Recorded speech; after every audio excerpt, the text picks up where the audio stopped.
Good evening प्यारे बच्चों। स्वागत है आपका हमारे YouTube channel IIT smart learn में।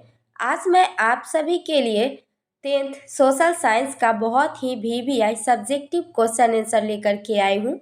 यदि आप 2024 में एग्ज़ाम देने वाले हैं तो ये सारे सवाल आपके लिए बहुत ही महत्वपूर्ण है।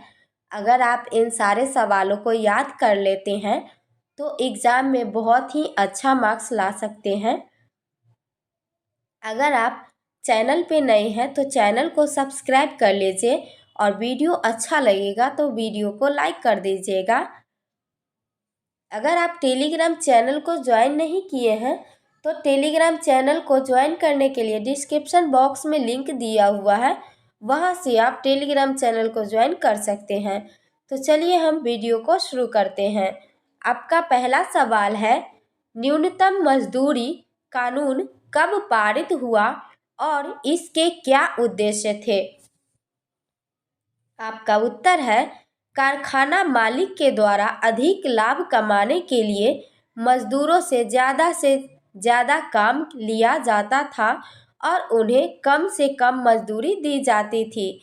यानी कि कारखाना के मालिक जो होते वह अधिक पैसा कमाने के लिए मजदूरों से ज़्यादा काम करवा लिया करते थे, लेकिन उन्हें पैसा कम दिया करते थे। यानी कि उनकी जो मजदूरी थी वह बहुत ही कम दिया करते थे, सैलरी बहुत ही कम दिया करते थे।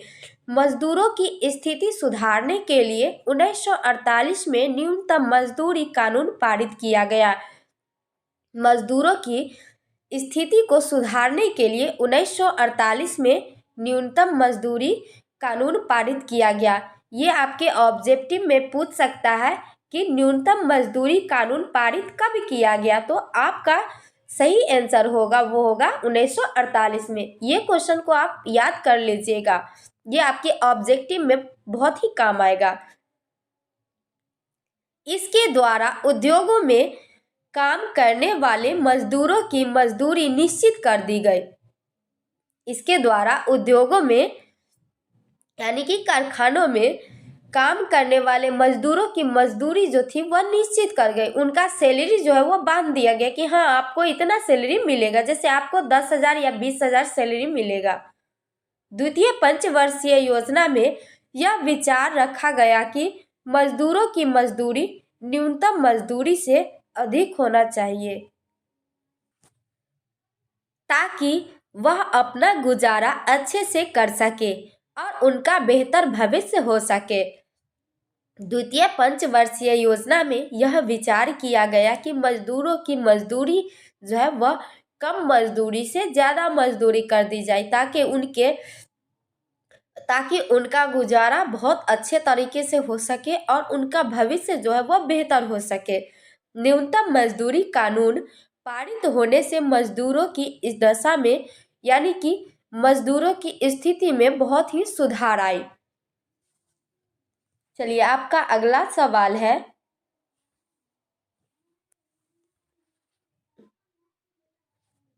18वीं शताब्दी में भारत के मुख्य उद्योग कौन कौन से थे? आपका उत्तर है, 18वीं शताब्दी में भारत के मुख्य उद्योग निम्नलिखित थे। पहला है मलमल उद्योग, दूसरा है सिल्क और तसर सिल्क उद्योग, तीसरा है सूती वस्त्र उद्योग, चौथा है ऊनी कपड़े का उद्योग, पांचवा है शिल्प उद्योग, छठा है हस्तकला। आपका अगला सवाल है, कोयला और लौह उद्योग ने औद्योगिकरण को गति प्रदान की कैसे? उत्तर है, औद्योगिकरण में उपयोग होने वाले मशीन लोहे से बनाए जाते थे। लोहे को पिघलाकर अनेक प्रकार के मशीन बनाए जा रहे थे। लोहे को पिघलाने के लिए कोयले की ज़रूरत होती थी। मशीनों को चलाने के लिए भी कोयले की ज़रूरत होती थी। इस तरह से लोहा और कोयला ने औद्योगिकरण को गति प्रदान किया। आपका अगला सवाल है, औद्योगिकरण से आप क्या समझते हैं? आपका उत्तर है, नई नई मशीनों का आविष्कार कर उस मशीनों का उपयोग करके वस्तुओं का उत्पादन किया जाने लगा। इसे ही औद्योगिकरण कहा जाता है।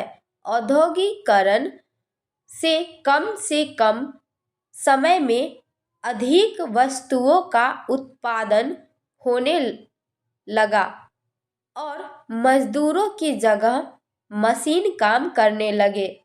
आपका अगला सवाल है, घरेलू और कुटीर उद्योग को परिभाषित करें। आपका उत्तर है, कम पूंजी लगाकर घर पर किए जाने वाले काम धंधों को घरेलू उद्योग कहा जाता है। जैसे गुड़ बनाना, गुड़ यानी कि मीठा, गुड़ बनाना, अचार बनाना आदि घरेलू उद्योग है। कुटीर उद्योग उसे कहते हैं जिसमें कम पूंजी लगाकर छोटे संसाधन का उपयोग करके कुछ व्यक्तियों की सहायता से काम किया जाता है, उसे कुटीर उद्योग कहते हैं। जैसे पापड़ बनाना, अगरबत्ती बनाना, चावल कूटना आदि कुटीर उद्योग है। आपका अगला सवाल है, निरुद्योगीकरण से आप क्या समझते हैं? निरुद्योगीकरण से आप क्या समझते हैं? आपका उत्तर है, नए नए मशीनों का आविष्कार कर और उसका उपयोग करके वस्तुओं को तेजी से बनाए जाने लगा। मशीनों द्वारा बनाए गए वस्तु सस्ता होते थे, जिसके कारण कुटीर उद्योग और घरेलू उद्योग खत्म होने के कगार पर पहुंच गए। कुटीर उद्योग और घरेलू उद्योग के खत्म होने को ही निरुद्योगीकरण कहा जाता है। आपका अगला सवाल है, फैक्ट्री प्रणाली के विकास के 2 कारण को बताएं। आपका उत्तर है, फैक्ट्री प्रणाली के विकास के 2 कारण निम्नलिखित है। पहला है, फैक्ट्री प्रणाली के विकास का प्रमुख कारण मशीनों का आविष्कार था। दूसरा है, फैक्ट्री में काम करने के लिए भारतीय सस्ते मजदूर के रूप में मिल गए, जिसके कारण फैक्ट्री प्रणाली का विकास तेजी से हुआ। इसी तरीके से आपका ये सारा सब्जेक्टिव क्वेश्चन आंसर कंप्लीट हुआ। अगर आपको हमारी वीडियो अच्छी लगी हो तो वीडियो को लाइक कीजिएगा और चैनल को सब्सक्राइब कर लीजिएगा और अपने दोस्तों के पास इस वीडियो को ज़्यादा से ज़्यादा शेयर कीजिएगा। अगर आप टेलीग्राम चैनल को ज्वाइन नहीं किए हैं तो डिस्क्रिप्शन बॉक्स में लिंक दिया हुआ है, वहाँ से टेलीग्राम चैनल को ज्वाइन कर लीजिए। वहाँ से आपको नोट्स मिलते रहेंगे।